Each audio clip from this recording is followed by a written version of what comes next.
been messing up because we all make mistakes. So this is Valentina Diaz from your third period. Julian Torres from your seventh period was supposed to join us, but his Wi-Fi is screwing up. So hopefully he can join us during the broadcast, or we'll figure out something, I guess.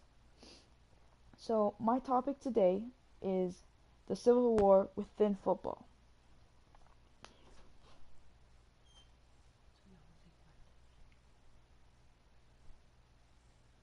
Okay, I guess just believe in something, even if it means sacrificing everything. 9 words, but in those 9 words, the weight of the world is carried within. On September 6th, during the NFL season opener game between the Atlanta Falcons and the Philadelphia Eagles, Nike aired its first Just Do It campaign, narrated by Colin Kaepernick. It was part of Nike's Dream Crazy marketing campaign. The world went crazy after it was premiered during the third quarter break and aired all 2 minutes of it. The controversy behind the ad was that Nike was taken aside in the national anthem protest being led by Kaepernick himself. Many people decided to boycott Nike by burning all the merchandise or cutting off the iconic swoosh mark in their socks. Others began to voice their support for Nike and to post pictures on social media of them wearing their Nike gear.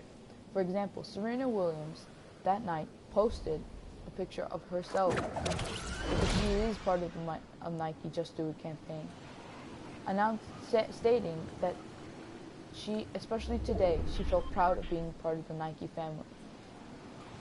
As well as Russell Crowe, who said that love is what leads us all, and that is what Kaepernick is doing by leading us through a time of racial injustice. Nick Cannon, also with his 4 children, his twins were both wearing Nike Just Do It campaign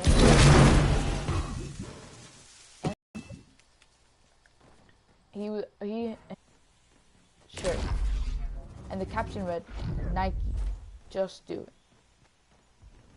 It."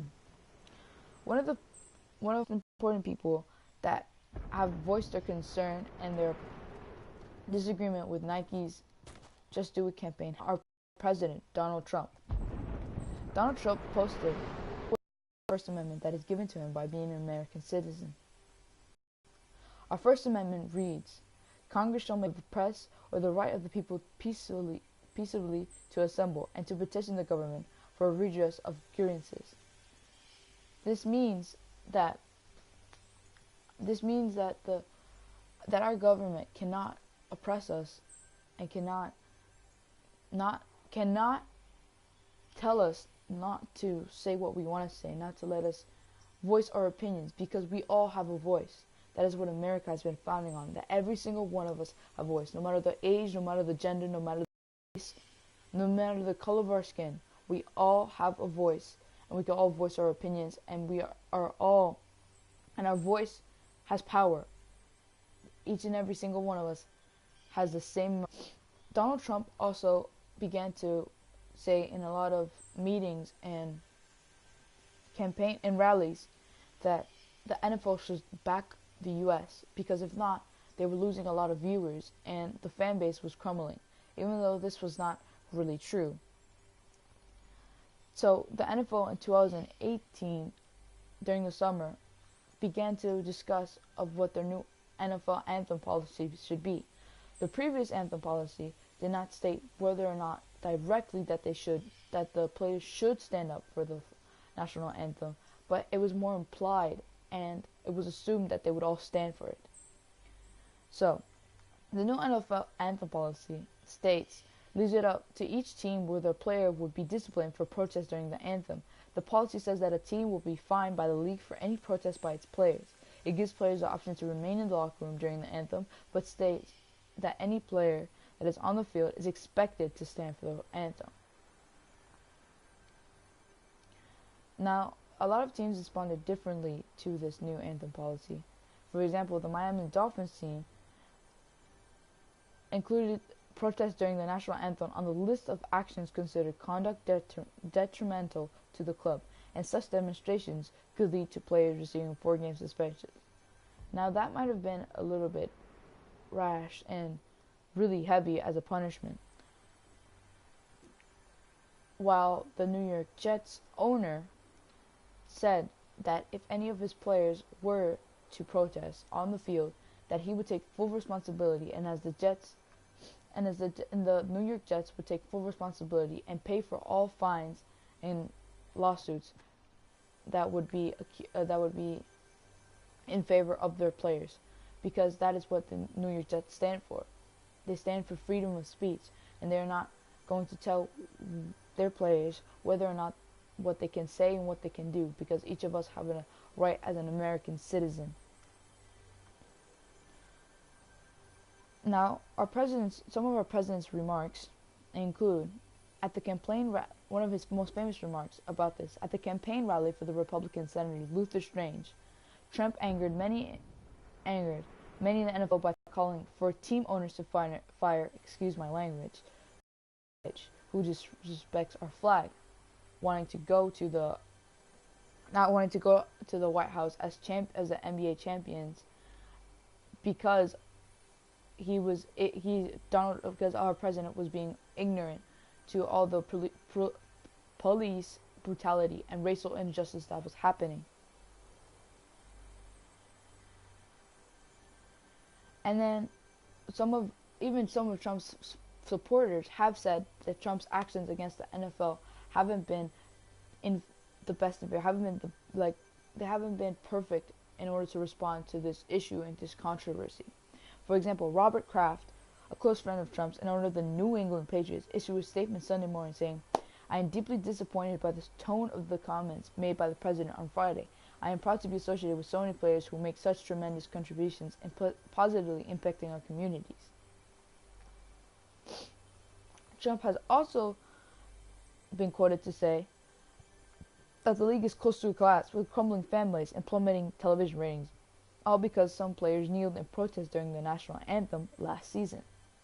Not all of this is true.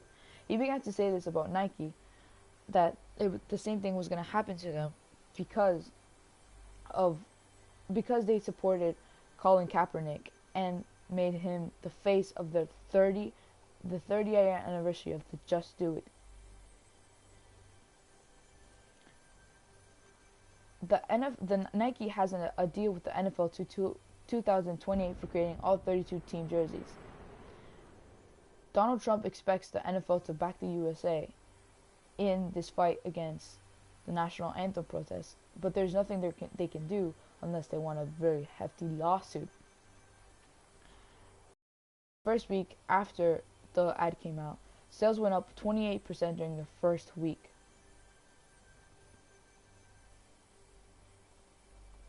Now, the controversy that comes with it, and I understand it, is because it's a disrespect to our flag, to our country, and to our people that are serving in the armed forces. That's why it hurts the country so much. It makes us seem divided in half, and that is not good to be seen as, obviously. The national anthem pays respect to the people who have risked their lives, being injured or died defending the United States. Our anthem was made while the United States was under attack. Our anthem was a form of, it was like our warrior cry, because we got stronger and stronger because we are united. That's what makes the United States the United States. Drew Brees, part of the New Orleans Saints, to offend or be rude, because that takes credibility from your protest and takes the importance from your protest and from your voice. Now, this could easily be rebutted by a letter signed by 35 U.S. veterans stated that far from disrespecting our troops, there is no finer form of appreciation for our sacrifice than for Americans to enthusiastically exercise their freedom of speech. Because that's what our troops are fighting for. Our troops are fighting to defend us, to defend our freedom, to defend our freedom to express, our freedom of speech, our freedom of protest, and our freedom of press, and our freedom of religion. That's what our troops fight for day in and day out. Now, we can't forget about Tim Tebow, the NFL quarterback that kneeled in protest of abortion during the national anthem in 2012. He was praised by fans by being a model American because he said that he was doing it in prayer, and then was given 3 new NFL contracts in addition to a Major League Baseball contract. Unlike Kaepernick, who clearly stated his protest has nothing to do with the flag or military, Tim Tebow specifically said that he couldn't stand for a flag that allowed for abortion. There's a lot of hypocrisy in the chances in this problem and in this issue. Colin Kaepernick is a free agent and has no one has been able to sign him, and all of this has happened because of the national anthem protests. Kaepernick accuses the NFL of more so pushing him out of the NFL and not letting him, not giving him a job or jeopardizing his job opportunities. Now, the division in our country for the flag, that it's an insult to the flag and to what we stand for what the United States stand for, is completely wrong. It has never been about disrespecting our country or our flag or our armed forces. It was about shedding light on the fact that racial injustice and police brutality are an issue in America right now. A country that has been founded on the basis of freedom and the right of pursuit of happiness is the country that is failing to its citizens.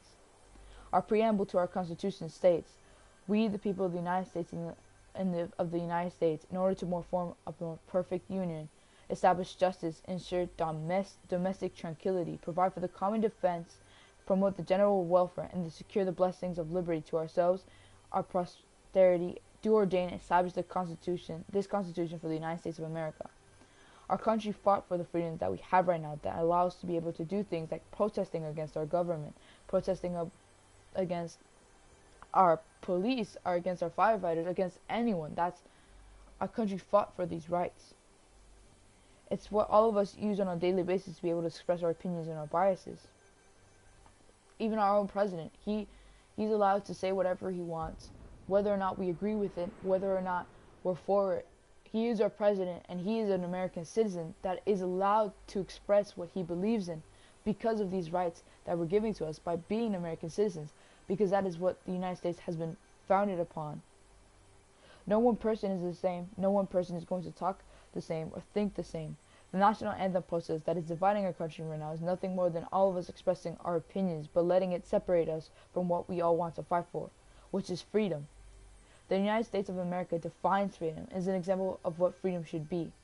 America as a whole has ventured far off from its original path, which united us all, which was established equality in every single way. We have turned our backs on what truly is important to accuse our neighbors, our family members, our co-workers, our teammates. We are not the enemy. The enemy is injustice and inequality. I believe that as a country, the United States will once again get through our divide, get through the Civil War. Our true Civil War is within ourselves, not a protest over a flag. Now, I leave you with this quote, with this excerpt from a poem. In this moment, we are the ones. We triumph behind the line. In this moment, we exist in harmony, in black and white. That's our country. We exist in harmony, in black and white. It's easily seen from anywhere in the world. The United States is the definition of freedom. Thank you.